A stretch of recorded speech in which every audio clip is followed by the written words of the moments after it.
টানা কয়েকদিন বৃষ্টিপাতের পর আজকে ঢাকাতে একটু রোদ দেখতে পেলাম। আমার বারান্দার গাছগুলো এই কদিন বৃষ্টি পেয়ে আজকে রোদ পেয়েছে, খুব ভালো লাগছে দেখতে। ঝলমল রোদ বেরিয়েছে আজকে, কিন্তু সূর্যি মামার এই দেওয়া রোদ বেশিক্ষণ ছিল না, মাত্র অল্প সময়ের জন্য ছিল। তাই একটু ভিডিও করে নিলাম, যেহেতু অনেকদিন পর দেখলাম। দুপুরের রান্নায় ছিল কচুরলতি দিয়ে চিংড়ি মাছ। তারপরে যে আমি রান্নাঘরে চলে আসছি, আর বেশি সময় নষ্ট করলে হবে না, কারণ আমার রান্না বান্না আছে, আর আমার রান্নাবান্না তো আমাকেই করতে হবে। এখন দুপুর 12টা কি 12:30 মতো বাজে। আমি রান্নাঘরে চলে আসছি আর সব কিছু কেটে কুটে গুছিয়েও নিয়েছি।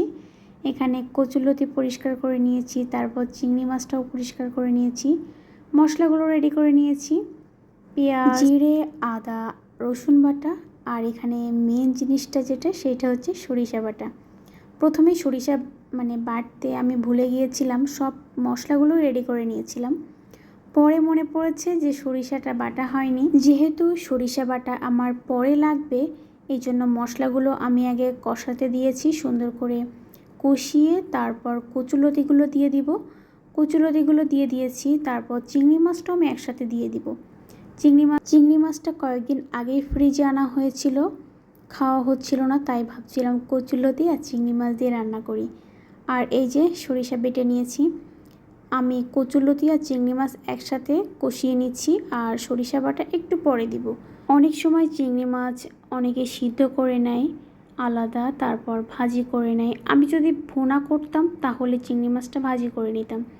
যেহেতু কচুরলতি আর চিংড়ি মাছ একসাথে রান্না করছি, কষাতে হবে, এই জন্য দুইটাই একসাথে আমি কষিয়ে নিচ্ছি। আর আমার কষানোর শেষ পর্যায়ে চলে এসেছে, একটু জলও দিয়ে দিয়েছি, আর কষানোর সময় জল দিয়ে দিয়েছিলাম। এদিকে জলটা আমার ফুটে উঠেছে, আমি গরম জল দিয়ে রান্না করব। আর দুপুরের টাইমে কিন্তু আমার গ্যাসের ভলিউমটা একদম কমে যায়। দুপুরে আসলে রান্নাবান্নার চাপ একটু থাকে সবারই। লবণ কম ছিল, একটু লবণ দিয়ে দিলাম।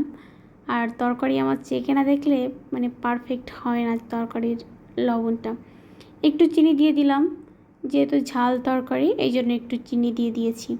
রান্নাবান্নার শেষ পর্যায়ে একদম মাখা মাখা হয়ে গিয়েছে রান্নাটা, আর আমি যেমন মাখা মাখা করতে চেয়েছিলাম ঠিক তেমনই হয়েছে, মাখা মাখা।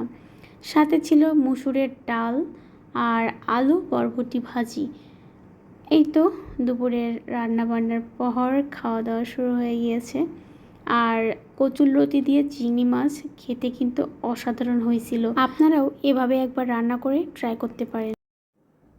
রান্নাবান্না এমনকি খাওয়া দাওয়া শেষ, আর আমার এই চিংড়ি মাছ আর কচুরলতির রেসিপি কেমন লাগলো অবশ্যই। আর কেউ যদি এইভাবে কচুরলতির রেসিপি করে খেয়ে থাকেন তাহলে অবশ্যই জানাবেন, আর যারা খাননি তারা অবশ্যই একবার খেয়ে দেখবেন, ভালো লাগবে। আর আজকে ঢাকাতে বৃষ্টির পরিমাণটা একটু কম ছিল, সকাল থেকে হালকা পাতলা বৃষ্টি হয়েছে, একটু রৌদ্র হয়েছে। আর মনে মনে শুধু ঈশ্বরকে বলছি, হে ঈশ্বর, তুমি বৃষ্টিপাতের পরিমাণ কমিয়ে দাও। বন্যার কারণে যেখানে মানুষগুলো আটকা পড়েছে তুমি তাদের রক্ষা করো।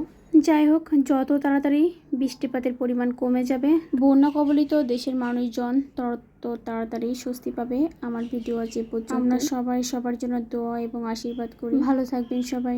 পরবর্তী ভিডিও দেখার আমন্ত্রণ জানিয়ে ভিডিও এখানেই শেষ করে দিচ্ছি। টাটা।